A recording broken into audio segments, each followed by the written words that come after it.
जय श्रीराम मंडळी. आज आपण बाप्पाला आवडणारी उकडीच्या मोदकाची रेसिपी बघणार आहोत. या मोदकातलं सारण जे बनवणार आहोत ते थोडंसं वेगळ्या पद्धतीने बनवणार आहोत. चवीला हे मोदक खूप टेस्टी होतात आणि खूप पटकन होतात. सो व्हिडिओ शेवटपर्यंत नक्की बघा.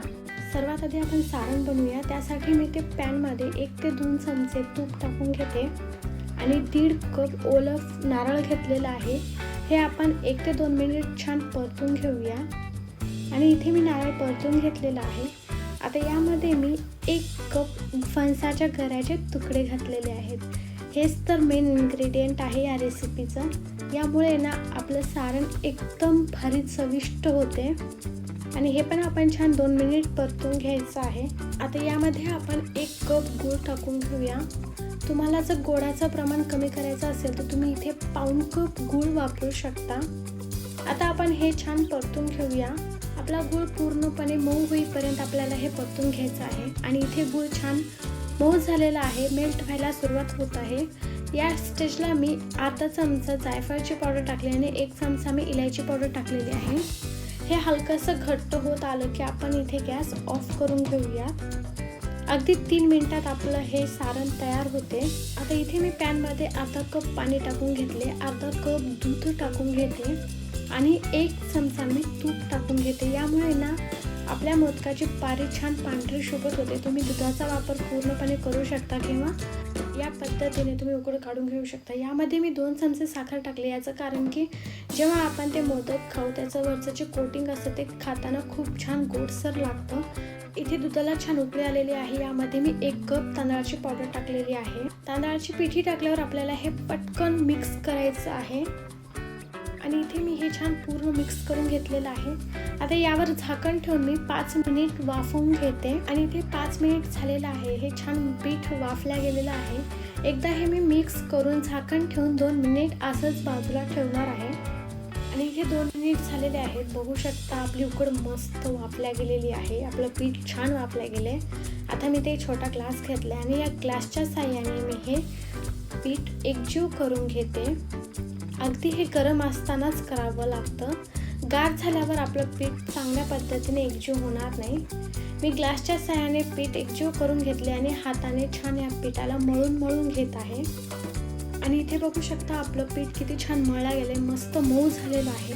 जितकं पीठ आपण जास्त वेळ मळू तितके आपले मोदक छान तयार होतात. आता आपण मोदक बनवायला घेऊ. यासाठी मी इथे मोदकाचा साचा वापरते. यामुळे ना मोदक खूप पटकन होतात. इथे मी साच्याला तूप लावून घेते. तूप लावल्यामुळे पटकन मोदक साच्यातून बाहेर निघतात. आता मी इथे पिठाचा गोळा घेते आणि हे पिठाचा गोळा या मोदकाच्या साच्यात टाकते. आणि यामध्ये सारण भरण्यासाठी मी अशा पद्धतीने यात गॅप तयार करते. आता यामध्ये आपण हे खोबऱ्याचं सारण भरून घेऊया. सारण या साच्याप्रमाणेच भरून घ्यायचं आहे. खूप जास्त भरलं तर ते बाहेर येऊ शकतं. आणि इथे मी थोडंसं पीठ घेतलेलं आहे. त्याच्या हातावर छोटीशी पुरी करून घेते आणि त्याने हे मोदक मी सील करून घेते. आता इथे मी हे मोदक सील करून घेतलेलं आहे. आता आपण हे काढून बघूया. वाव, बघू शकता की मोदक किती सुंदर दिसतोय. खूप छान आकर्षक असा हा मोदक दिसतोय. तुम्हाला जर हाताने मोदक बनवायचे असेल तर तुम्ही बनवू शकता. पण साच्यामुळे ना मोदक पटकन होतात. खूप छान क्यूटसा असा हा मोदक आपल्याला दिसत आहे आणि कमी वेळात होणारा हा मोदक आहे. आणि आता आपण अशाच पद्धतीने सगळे मोदक बनवून घेऊयात. आता आपण मोदक वाफवायला ठेवूया. त्यासाठी मी ते कढईत पाणी ठेवून वरती चाळणी ठेवली आहे. त्याला थोडंसं मी तेल लावून घेतलेलं आहे. पाण्याला छान उकळी आलेली आहे. आता आपण मोदक ठेवूयात. इथे जर तुम्हाला डाऊट येत असेल मोदकाचा आपण जो खालचा भाग सील केला होता तो निघून येईल, जर असं वाटत असेल तर तुम्ही चाळण्यावर केळीचं पान देखील ठेवू शकता. आणि तुमच्याकडे जर स्टीमर असेल तर तुम्ही त्या स्टीमरचा वापर करून मोदक वाफवून घेऊ शकता, स्टीम करून घेऊ शकता. आता आपण मोदकावर केशराचे धागे लावूयात. याने मोदकाचा कलर खूप सुरेख येतो, छान येल्लोइश कलर येतो. हे ऑप्शनल आहे, नाही लावलं तरी चालते. आता आपण हे छान लो टू मीडियम फ्लेमवर 10 मिनिट वाफवून घेऊयात. आणि इथे आपले 10 मिनिट झालेले आहेत. बघू शकता. वाव, खूप छान दिसतात आपले मोदक. मस्त परफेक्ट वाफल्या गेलेले आहेत. मस्त मोदक फुललेले आहेत आणि छान त्यांना चकाकी शाईन आलेली आहे. आता हे मोदक आपण साईडला काढून घेऊया.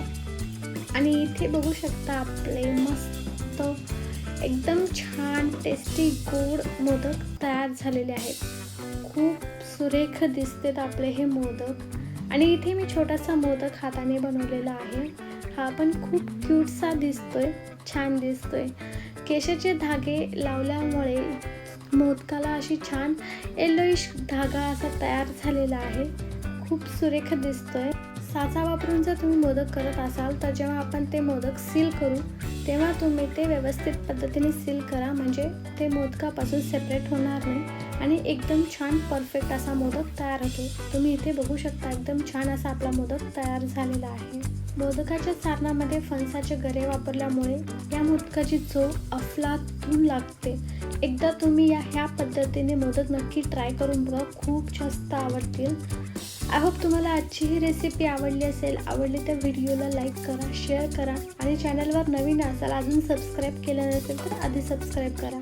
रेसिपी कशी वाटली हे कमेंट बॉक्समध्ये कळवा. त्याशिवाय कमेंट बॉक्समध्ये जय श्रीराम लिहायला विसरू नका. पुन्हा भेटूया अशाच नवीन मस्त रेसिपीसोबत. तर मस्त खा, मस्त रहा. बाय बाय, टेक केअर, धन्यवाद.